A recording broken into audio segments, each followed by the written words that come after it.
So this is the second half of our week about research ethics.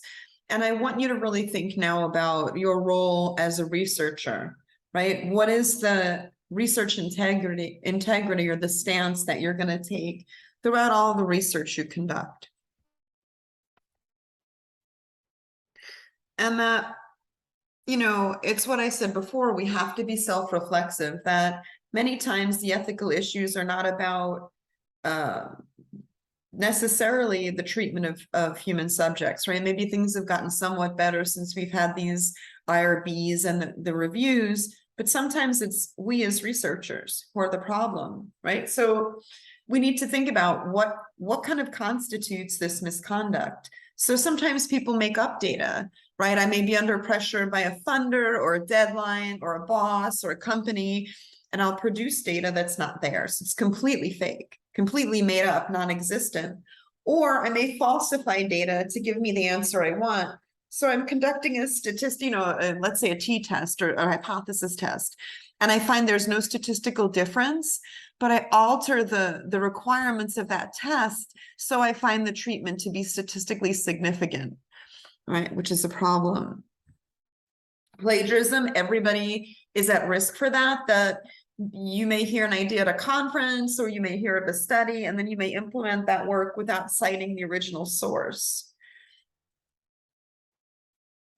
Right, so, and there's a difference between misconduct and intentional misconduct versus, having a difference of opinion or making an honest mistake that you could correct, right? So there's fraud, and then there's just, making a mistake.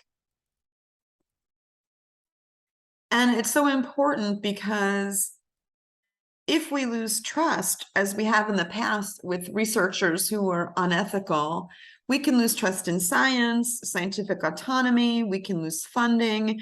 And ultimately, if we stop publicly funded research, like things through National Institutes of Health, we lose that ability to improve people's lives by doing research. So it's important that the research we do has an ethical core, right? And you say, well, why would people cheat, right? Why would people cheat? Why would they do these kind of things? And academics, it may be ego, fame, competition, but it can be pressure from other agencies, for mentors, for bosses to find results that matter. Many of my students will say, my boss wants me to test this intervention that we've designed, that I'm really worried because I don't know if the findings will show that this intervention really helps the people we're trying to help. And that's a risk, right? That's a risk we take, but we can't falsify those data. Why can't we pick it up that people are cheating or misrepresenting data? There's a large volume, right? And that people could retest to see if the test that you did or the study you did works the same for them, but often there's not timing and money or timing to do it. And, it's your professional reputation. So if you do get accused of some misconduct or plagiarism or some sort of thing like that, there's a professional status, right, and reputation that you lose, and there are fines, and you can be put in jail. We had a president of a research institution admit that they falsified data, and they stepped down, and they were making a salary that was quite hefty, and they lost their salary, and they had to pay a financial fine, right? So there are ramifications. And if we think about it, right, nobody wants to be on this list. This list, through the Office of Research Integrity, shows people who have sanctions against them, currently have imposed administrative actions against them. And we can look up and see researchers who have done things that have put them on the list for not having integrity. And there are conflicts of interest, right, COIs, and I'll give you examples of each one, but the reason they're a problem is because they impair this idea of objectivity. So you may be a colleague of somebody, working with them on a study, You may be a professional contact, or you may be paid by the organization. Let's say Pfizer is funding your study, or Merck Medco, or some nonprofit organization. You have to disclose your interest that you're an employee of that organization. When I did work with the census, they said if I ever used their data, I would have to be sworn in as a temporary employee and then disclose that when I used those data. And any journal that you publish in also asks every single author, if there's one author or 10 of them, to disclose any financial interest. So was the study funded? Who was it funded by? Were there any other issues with authors receiving payment or having a relationship to, the editorial board, right? We need to understand that so we can understand any bias that might be kicked in the research. So these are the three ways you can have the COI. You can have, personal relationships. So if you are my mentor and I submit a grant proposal to you and you are my mentor, I would hope that you would score me favorably, right? Or maybe not, right? If you had a dysfunctional relationship, but you can't sit on a review board for somebody who you've mentored or worked with and score their grant or score their article, because there would be some unfair bias, right? There can also be this pressure to publish and a professional conflict of interest, right? So it's a little more tricky, but you may be forced to publish something you don't feel is ready. So I'm working with a team of people and we want to get this article out because it's about COVID, and COVID research is really, happening right now, but I don't want to submit the article. I might feel there's that conflict. And the last one, probably the one we most relate to, is when an investigator or researcher has a significant financial interest. So I'm being funded by, you name the company, and they're also the ones sponsoring the survey, the study, or we're using their drugs or products or devices as part of the study.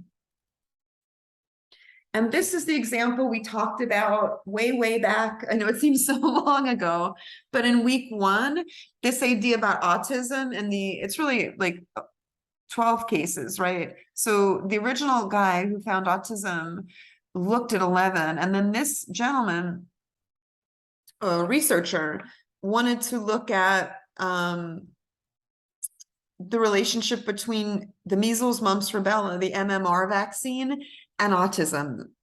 And there were a bunch of things that went wrong in this study. The first one was that they failed to disclose that they had a case against the vaccine manufacturers, right? So if you're in a lawsuit or litigation with somebody involved in your research or fighting against the topic you're studying, we need to know. There was some mishandling of study funding, and that children who were diagnosed as developmentally disabled received a lot of invasive procedures, right? So spinal taps.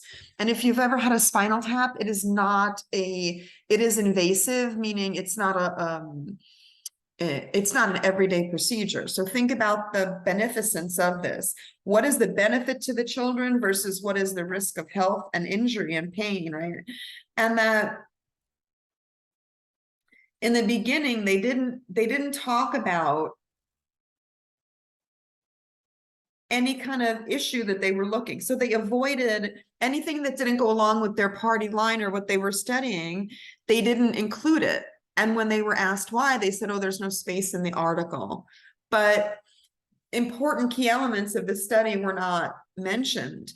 And then the blood samples were taken from children who were paid. I mean, £5 was in the UK, English pound, but they were taken at a birthday party. So what's that about, right? Look at the setting. We talked about voluntary consent, assent for children, timing and place. These were done at a birthday party. So when the article came out, it was published in The Lancet, and The Lancet has a high SJR, right? It has a high impact factor. It's a very well-respected journal. and the journal retracted it. And they've said this claim is fraudulent, and Wakefield lost his license in the UK.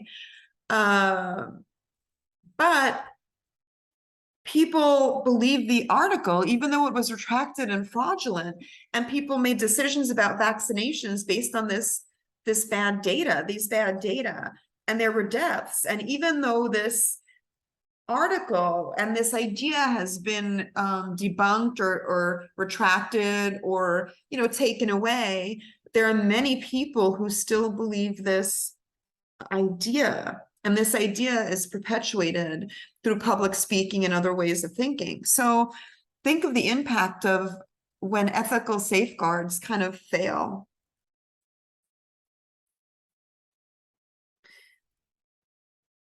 I'm sorry, I just skipped a slide, I'm sorry. So if you're in the US, we have financial conflict of interest protocols and procedures. So every researcher, anyone who conducts research, has to disclose and fill out paperwork saying what do they have financial conflict of interest, and if they do, at what level. So is it personal, professional? I consult for a nonprofit, and I have to disclose that I do that because my relationship with that nonprofit could affect my research, right? Potentially. So I disclose that each year. And I wanted to give you this piece of information that I use a lot, and my students in the past really like.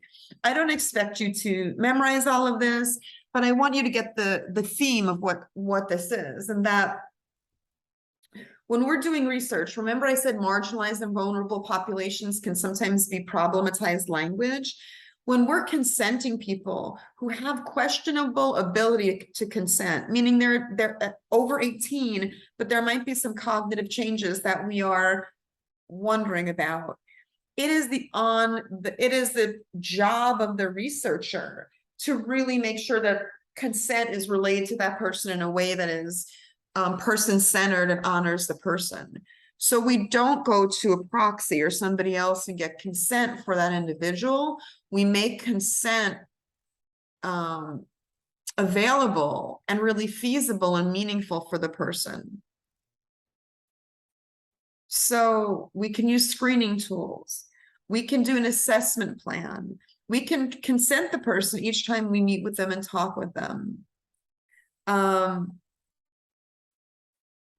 And we really need to think about this idea of the conflicting roles of medical treatment and study procedures. So when we're working with people who might have cognitive issues, we need to make doubly sure that this is informed consent and voluntary, and the individual does not believe that the study is part of medical treatment. It is a research study that is different from their daily or weekly or monthly medical treatment. And then we can wait. A lot of times when we consent people for research, it's super fast. Like I used to go up on the floors in the hospital and assess people for hip fracture and consent them. And you might get a quota. You might have to get X amount of people to sign up for the study, but give people a waiting period. If I'm struggling, if I've come out of anesthesia, or you think I have mild cognitive impairment, give me time to process what my role in that study would be. And really evaluate anybody who is an advanced directives person or an authorized representative. See the role of that person. Are they enrolling the person in the study, the individual, for the good of the individual or the good of the guardian, right? So just some really ways of thinking as a researcher that puts the more of the pressure on us to be good at consenting overall. And here are some ethics issues based on each design type.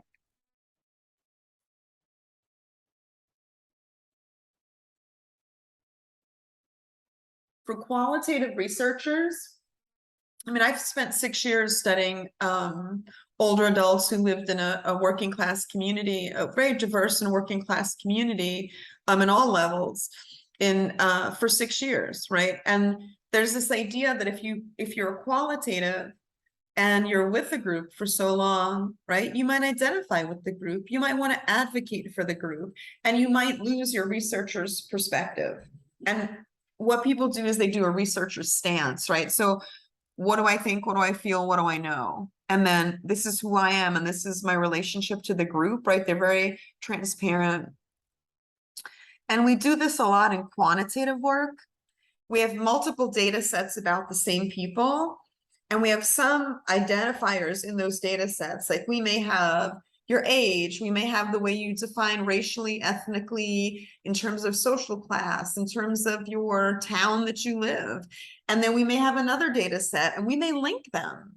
So you may not want to be identified, but if you've participated, or we have multiple data sets with demographic and other data, we can make like this huge data set and then really have a lot of identifying and a lot of detailed information about you that you may not want. So that's something to think about, like linking of data sets. And then mixed methods, right? Mixed methods are both qualitative and quantitative. So it brings in both those concerns, and, you know, you could be using data for something other than it's intended. So somebody thinks they're doing an interview with you and it's a survey and they're giving you answers, and then you take that quote and publish those data, you know? So you have to really be clear, not only ethically how you're conducting the study, what your role is in the study, and how are you using the data. And I want you to look at these bullet points for a bit, because many of us, probably all of us, have an applied or clinical role, right? And we wear a lot of hats, right? Think back to that presentation with all the little hats in the corner. We might have a role conflict in the field. And I'm going to give you many examples, right? Or we may witness or hear potential abuses. So I had a student who was a speech language pathologist, and she was talking to somebody during an interview, and she kind of felt there was some cognitive issues going on, and she was concerned. I had another student, and he was talking to somebody, again, it was a survey administered over the phone, and he thought the person was having a health crisis, right? Some health issues. He heard some things that he didn't feel were good. Or what happens if you hear about abuses? So a student of mine was looking at couples, looking at caregiving couples. So somebody who was a cancer survivor and the other partner was the care provider. And she's thinking, there's something going on here. This might be verbal abuse. The person kind of doesn't look tidy, right? There's some stuff going on, right? What is your role? I am a mandated reporter. So in my role, when I see these abuses, I report them, right? And you might want to think professionally, what is your role? If you interview someone or you're surveying someone and you're thinking to yourself, that gut, the intuition, there's something going on, what do you do? And the example that I'll give you from my own personal experience, not my students, is that I was doing a phone survey with someone post hip fracture. I think it was like 3 months out, and the person kept telling me they have chest pain. So we would talk about pain, right? What assess pain using measures and scales and all sorts of stuff. And I'm talking to the person, and I'm getting that feeling something's wrong. And of course, it's late at night. I'm in my office, right? Everyone else is gone. It's after hours. I'm doing my calls. I was the project manager. I also did recruitment, right? I did a lot of stuff. So what do? I tell the woman, I think you need to hang up and call 911, right? Because she's having increasing chest pain and she can't breathe. And I said to her, if you're more comfortable, I can also hang up and I could send, right? I was sitting in the medical center. I can send medical help to you. And then she hung up, right? And then I called 911. I was concerned that, she might not have been able to. So I reached out to my principal investigator, and he was the former commissioner of health. And I reached out and said, I'm really concerned about this woman in our study. and I believe she was having a medical crisis. And, you know, I halted the interview and I referred her to care, immediate care. And he went in and we looked at our computer system and she had been admitted. She was in the process of having a heart attack, right? So I want you to think about this because you all have these powerful clinical roles, these powerful professional roles, and you may be in those situations. There's also secondary traumatic effects. Right? Think about the study I just told you, the student who's looking at cancer, people surviving cancer and, you know, being discharged, and family caregivers. She reads those transcripts, she reads her interview notes, and she's distraught. She's reliving, when reading the notes, the trauma that these individuals are going through, you know, physically, spiritually, socially, psychically, while recovering from cancer with unknown outcomes at home and then having a caregiver. So you yourself might be traumatized by the participation in research. And there are ways to talk to other researchers, and there are ways to talk to professional boards in your field, but you need a way to think about how you're going to manage these effects within yourself as a professional. And then every organization has their own code of ethics, and I'd like you to take some time and read them for yourself. As a gerontologist, I have the Gerontological Society has a code of ethics, and we read it and we engage in it. I have an American Sociological Society code of ethics, and each organization you belong to should have a code of ethics or an ethical practice guidelines document. So check that out and see what are the ethics, what are the ethical plans they outline for you all.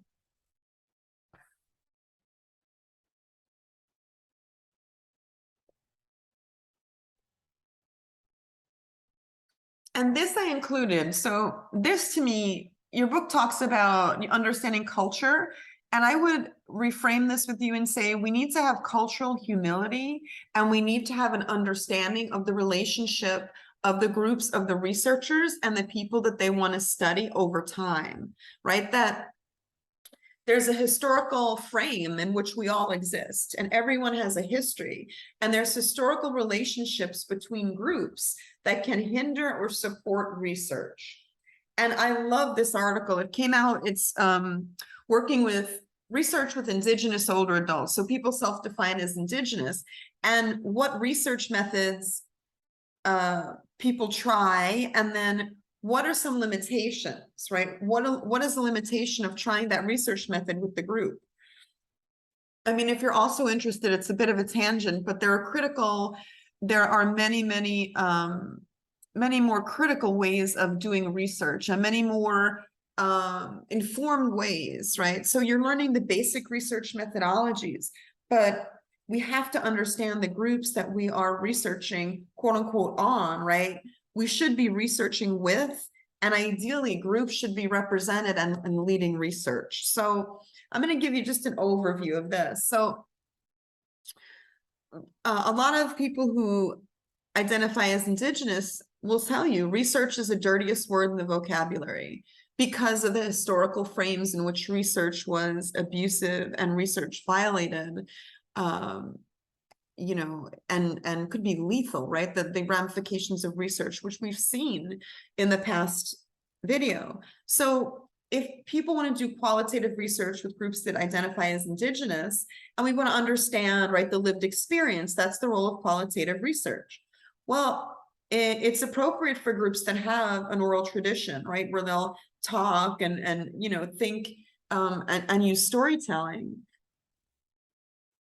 But this is the issue. Are we going to then take a story, take it out of context, and interpret it from a Western view or Western gaze and frame? So are we going to misuse it? Right? Are we going to use these words in some way to further negatively impact the group? Right? So collecting qualitative data, one approach. Think about groups you're working with, and think about how the data that you collect could be misused by researchers. We use a life course perspective. So what do? We study people throughout the course of their life and the society in which they live. But we have to remember that there's no homogeneity in a cohort, that people could experience different things, even living in the same time. And a lot of people find, okay, well, you know what? We can do participatory research, right? We can include people. We can do research that's co-partnered with groups. We can have stakeholders. We can address, bring in people from the community. We can be sensitive, but think about the balance of power. When you come in as a researcher working with a group, is that balance of power and the power differential ever equal? Or do the researchers want to maintain control of that research project, and then the group we're studying become kind of a subcontractor, right? So can we really have equal participation in research by researchers and people that are studied, right? Think about that. And then we use these critical perspectives. So decolonizing views or decolonizing and critical perspective research. We look at the participatory action research, but we understand history. And we encourage, and it's essential to bring in self-leadership. So the scholarship itself comes from Indigenous communities, right? Within the community, the research is generated. And it allows new methodologies, new approaches. It expands the way we do research. But the limitation is, how do we develop protocols that are inclusive of Indigenous groups? And then do universities teach Indigenous and critical methods? Right? I wonder if you've heard of it. And you all are 400 level students, right? You're all juniors, seniors. So have you studied Indigenous methodologies or critical methodologies? And then we also have few Indigenous researchers. So we have to understand that how we conduct research, who conducts the research, the relationship of the researcher and the group are critical in the findings that we find and in the authenticity of the research itself. Now, this is the piece. You don't have to do this. It's not an assignment, but all of my students that I work with tend to think about it. A lot of them formalize it and write it up and use it. I've actually had students hanging over their desk at work, right? Their ethical stance. So all of our organizations should have that ethical professional code of ethics, but that's great. But I'm really interested in your professional code of ethics. So I want you to think about this, right? And answer these questions either to yourself or you could note it down, but it's just something for you to have for yourself as we move forward. So who are you as a researcher? What goals do you set for yourself as a researcher and your research? How will you ensure that you treat people that you study ethically? What is your relationship to that group you study? And how will you make sure that you have an ethical relationship with them? Right? There's no abuse of power, there's no coercion, all those things. And then this is the big question. How will you ensure that the importance of the research process is valued over outcomes, right? How will you ensure that if your findings of an intervention or a test or trial or something is helpful, that you're not going to wait and hold on for the outcome, that you're going to stop your research to benefit the lives of many people, including those in the study. So these are like meta, right? Larger questions, but I think you have to, when we set out in the field, if we don't know what our ethical stance is, it's very difficult when we encounter these situations. You may want to include what will you do when you have role conflict, when you as a professional witness something in somebody you're researching with, or studying or talking to or interviewing or surveying. When you witness something that you find clinically problematic, right? What will you do? The more you can do it ahead, the better chance you'll have comfort when this happens in the field. It doesn't mean that you won't have a situation that you haven't expected, or there won't be something new. But these are really, really kind of good prompts to have you think about where you would define yourself and how you would define yourself, in your ethical role. And with that, the transition is that you have discussion 3, which I can't believe we're at discussion 3, but you're going to look at some more of the clips that are in the, or videos that are in our unit, our course module for week 5. And then you're going to talk about it and talk about some of these ethical dilemmas and issues and protections and concerns and IRB and panels. So you get to apply all the stuff in these videos into your own assessment of some video clips about Stanford, about Tuskegee, and just see like where and how and which ways you would debate and challenge these ethical dilemmas. So I'll end the video here. I'm really looking forward to reading how you assess all of these ethical concerns and dilemmas, and I'll see you or see your posts in discussion.